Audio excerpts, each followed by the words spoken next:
got Sarah White with me to share what she does and how she helps people to get really their voice, isn't it, Sarah?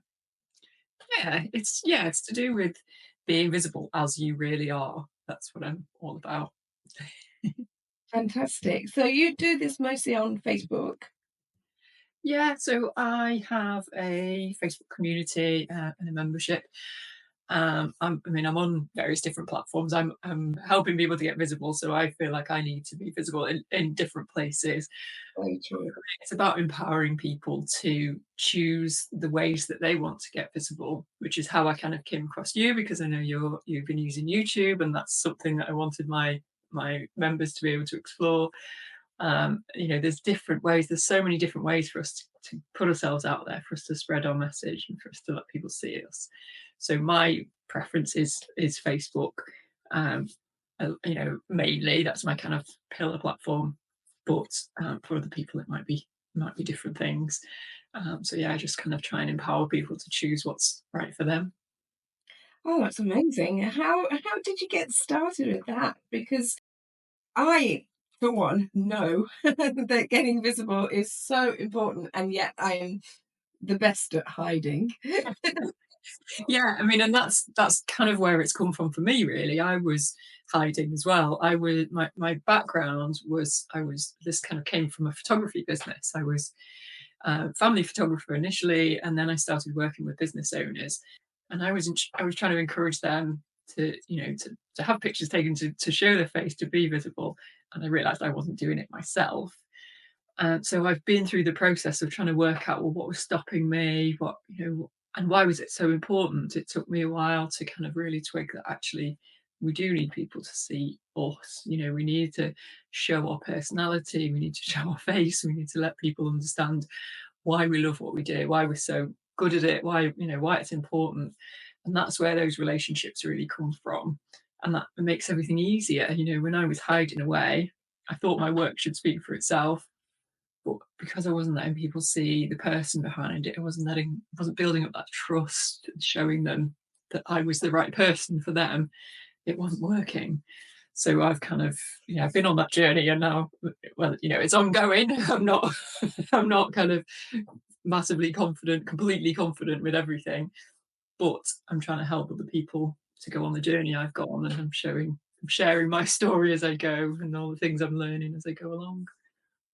It's so true that that trust has to be there, and people have to see that you're authentic, don't they? They have to see that you are a real person, and if they're going to be putting their trust in you, certainly, I mean, especially for something like photographs, Mm. because so I can see exactly how that would have led to this. Because when you're there with your family, you're sort of laid bare, really, aren't you? You're much more.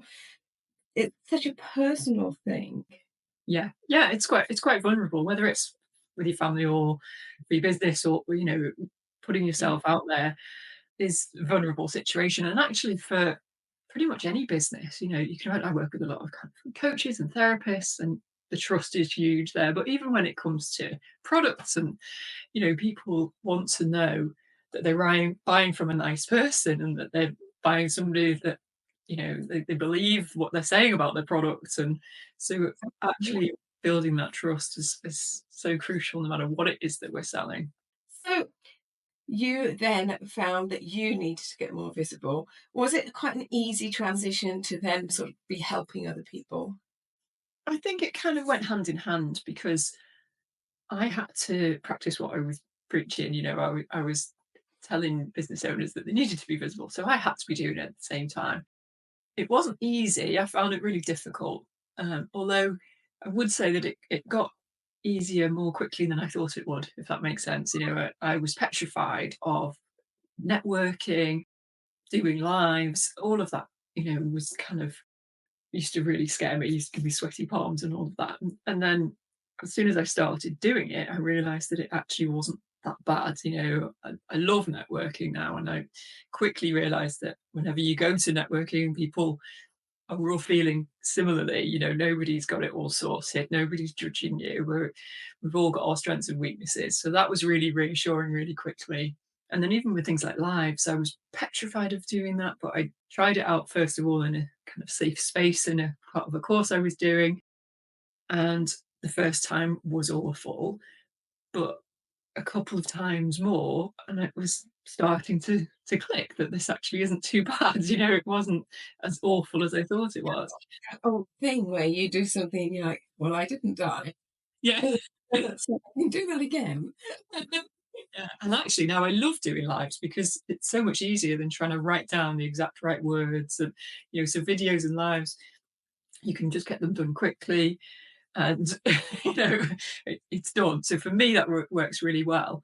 And what I always say to people is that for some, we've all got our strengths and weaknesses. Some people are much better in written language, and if that's more comfortable, then we can still get visible that way.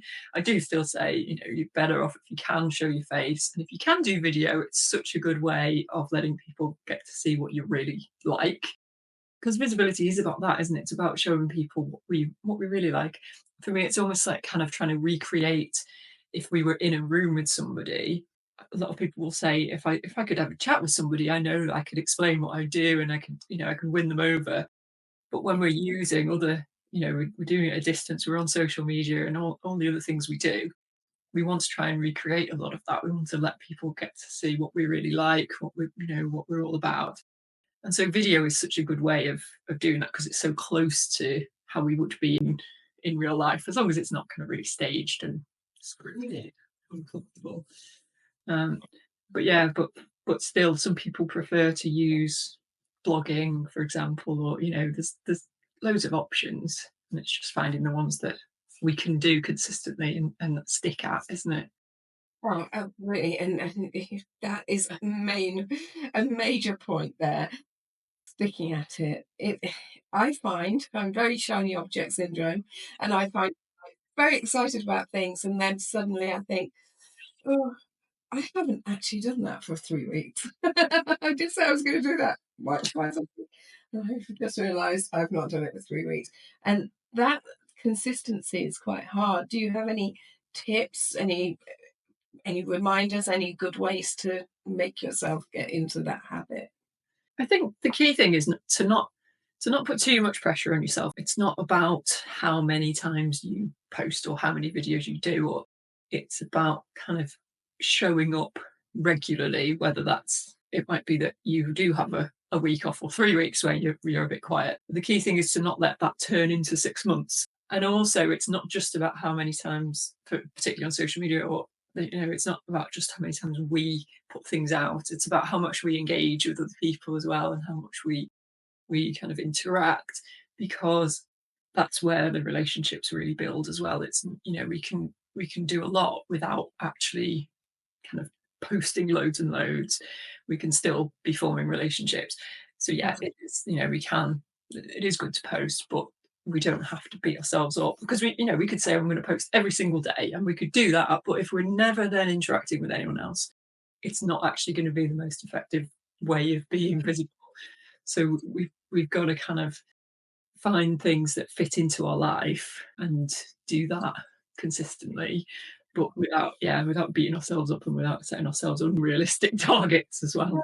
and I guess that makes it more interesting as well, doesn't it? When you're having a two-way conversation with people, when people are replying and you're replying back to them, and things like that. I think that captures your own imagination more too.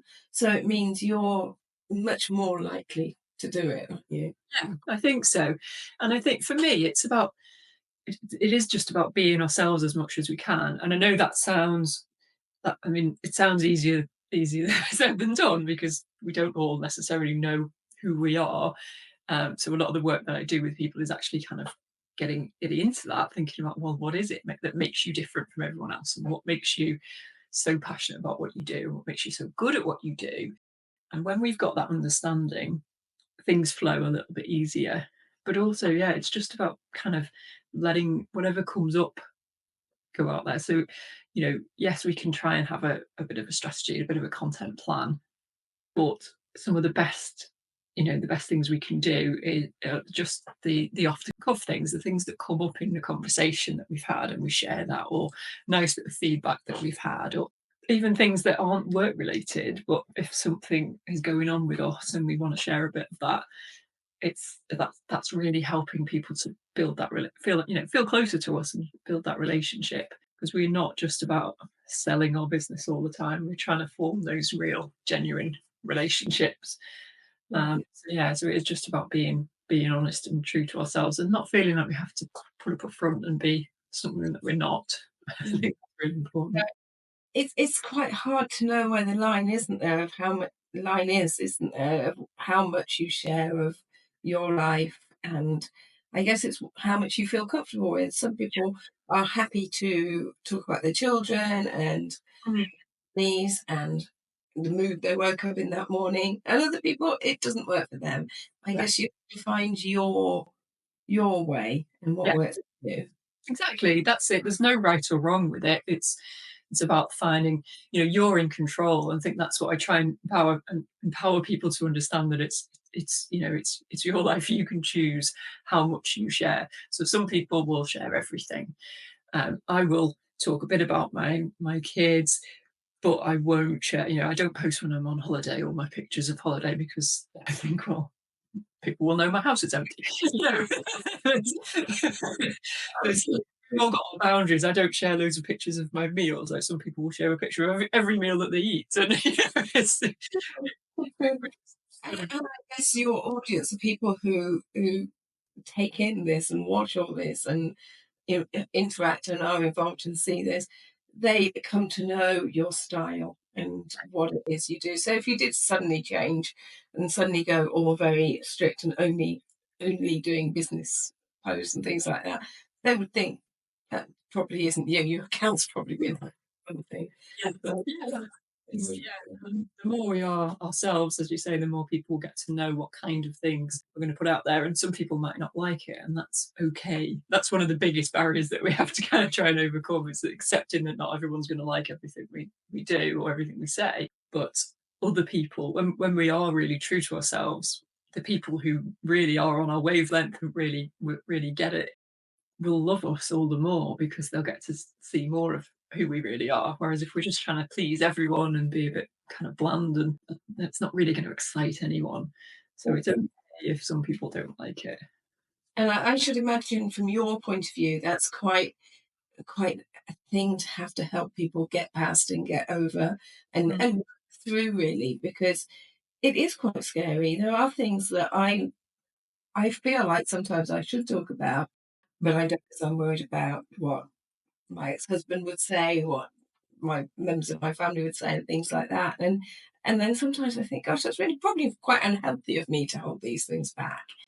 Yeah, So and everyone's circumstances are different, and I'm similar. I've got an ex-husband as well, and there's and that was a big block for me for a long time, actually, because I used to think, well, what will he think if he sees me doing lives, for example? And he's probably going to laugh. We've got a reasonable relationship. We've got a daughter and all that. But the thought of him laughing at me, and it's often like friends from school, and people that we know from our past, or even like mums on the school run. We worry about what they're going to think, and this comes up a lot with my clients. But actually, at the end of the day, if we want to achieve something, if we've got a purpose with our business, then is that enough to stop us from achieving that? So I'm not saying that we have to talk about everything. Some things, are traumatic, or it is really private, and we get to choose how much of that we share. But if it's something that is going to actually help us, and we do want to share it really, but we're being stopped by worrying what other people will think, then I always say, well, what's more important? And it's about weighing up, achieving this goal that we've got against this discomfort and this worry about not being liked. Because we don't have to be liked by everyone. And the people, these people who we went to school with aren't going to pay our bills for us. you know? and it there's no although it might feel comfortable, there's no benefit in staying at that level with all of that, is there? You No. need to go beyond it, even though it does feel uncomfortable. Yeah. I I mean, hope. if we've got big goals, which I know, most of the people I love working with people who really are trying to make the world a better place in some way through their business. And we do have to have these difficult conversations sometimes. We have to spread our message. We have to, let people know that we're here and why it matters. And so, yeah, we do have to kind of take that stand. And it's not about being loud. There are people who, and there are a lot, I think this is where I'm a bit different. A lot of visibility mentors, brand mentors, they are naturally big, loud, bold people who are, always wanted to be on stage and love being the center of attention. And I'm not that person. And most of my clients aren't like that either, but we can still be successful and get our message heard without having to be loud and change ourselves. It's No, just be, getting visible in the right places in front of the right people. absolutely. And there are people who will warm to the quieter people or the people who aren't so in your face as well. Absolutely. Yeah, There's a place for everybody. There's exactly. been a real sea change, hasn't there? Because it wasn't that long ago, really, that companies, you never knew who was at the helm of these companies. You never knew who was running which business. Now, because of social media, but also because there's just so much more media in general, we do get to see, even with the big companies now, you see and you find out about their lives and their personalities and the sort of people they are. Yeah, So there's no real hiding now. no, exactly. And I think that's really important because actually it is, and this is where personal branding comes in. A lot of the people I work with wouldn't think of themselves as having a personal brand or needing a personal brand. But we've all got one, and it's just the perception that people have of us. But people are, they're kind of more conscious of wanting to support the right kind of businesses, thinking about the values and the ethics, and working with people who've got similar values to them, and all of that kind of stuff. And most of the people I work with are quite small businesses, but you can see that it does matter in bigger businesses as well.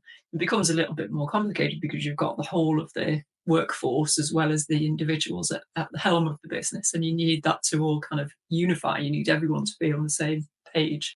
But when it's a smaller business and you are the face of your business, it's a bit easier, really, but it's also a little bit more vulnerable because the values are very closely linked to your own values. And if they're Absolutely. not, it doesn't really work. Yeah.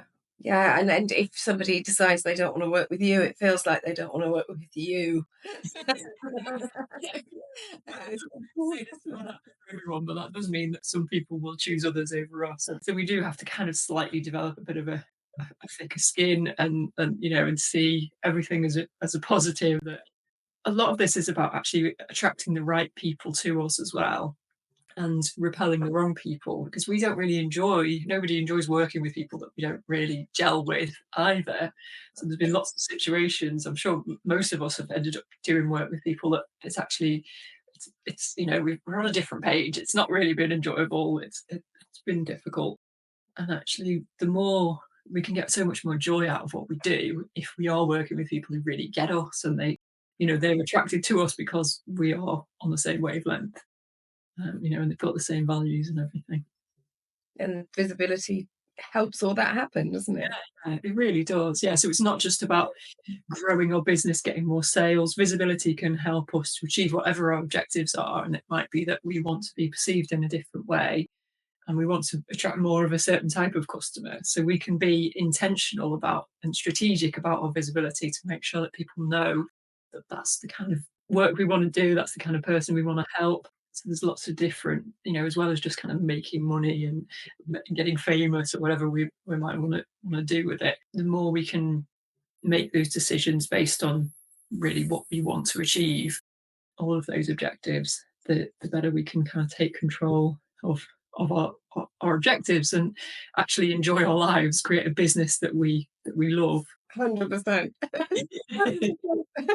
100%. Something that has been happening during the course of this filming episode, it keeps freezing, and that is because sometimes tech, the internet, everything else lets you down a bit.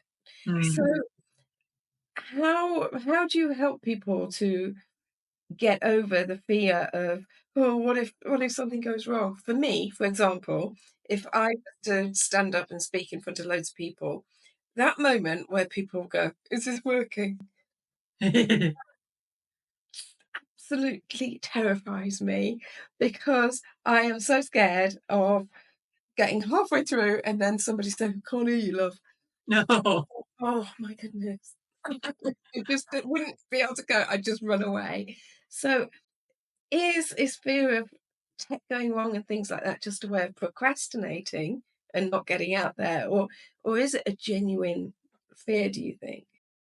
I think it's all part of it, isn't it? You know, it's another thing that could go wrong, that could bother us. I mean, you know, for me, public speaking was something that I really struggled with for a long time, and it was not so much the tech; it was the thought of my mind going blank, and that did happen to me in my previous career a couple of times. I, you know, have a speech prepared, and then in the kind of rabbit in the headlights effect, it disappeared out of my head. And I suppose building up that kind of resilience and that confidence in ourselves to be able to just kind of say, laugh it off in a way and say, well, tech problems happen to everyone, you know, and it really does. I mean, it happens to me all the time when I'm doing lives and I've been doing these It's interviews. only when it's important, isn't it, that it happens? Yeah. Yeah.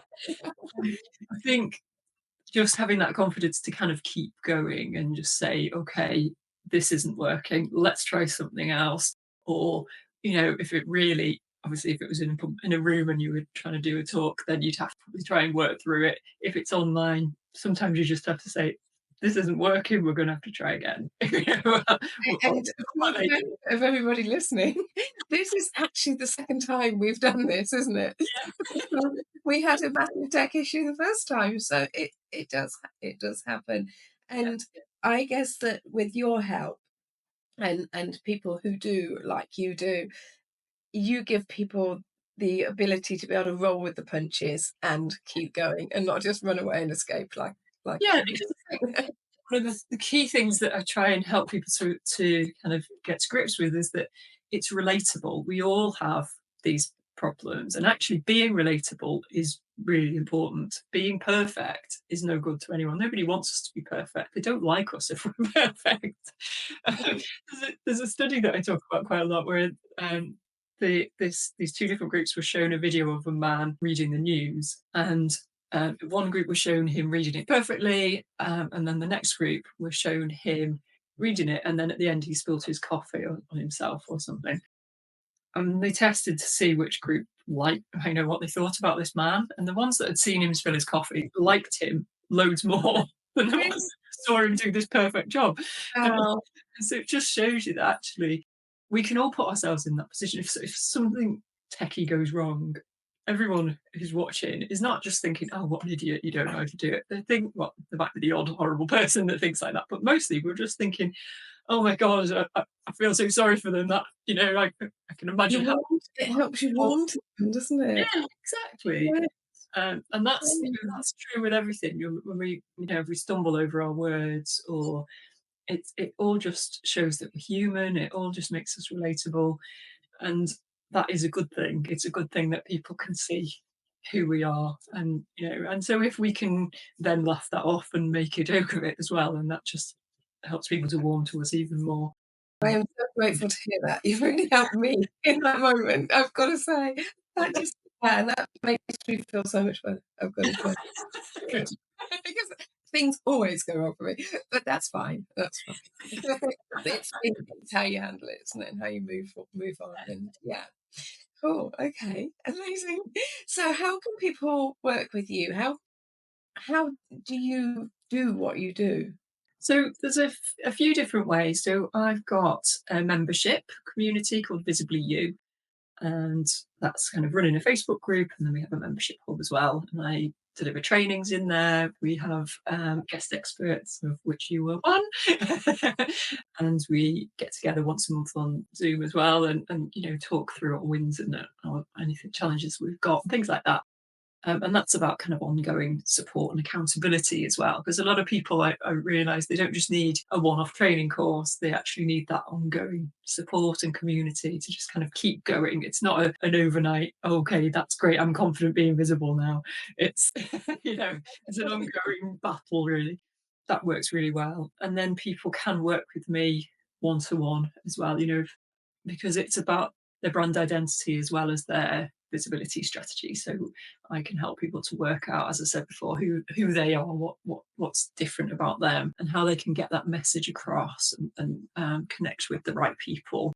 So I can work with people one to one in that way. And I do have a mastermind group as well, which we meet weekly. It's just a little bit more ongoing support as well, and thinking about how we can really drive forward our visibility. So yeah, there's different options. I've got a Facebook group as well called "Be the Face of Your Brand," which is my free group. So that's quite a good starting point for people to come and find me. You must be a very busy lady. Yep. You're always in one part of it or another. Amazing. Sarah, thank you so much for joining me. I've loved this, and I feel, as I say, I personally feel a lot more relaxed about things at the moment too. And Excellent. so I'm, yeah, very, very grateful to have you join me today. It's been Oh, wonderful. Thank you. I will great. take your links off you so that I can put them down in the show notes. Brilliant. Thanks so much, Jo.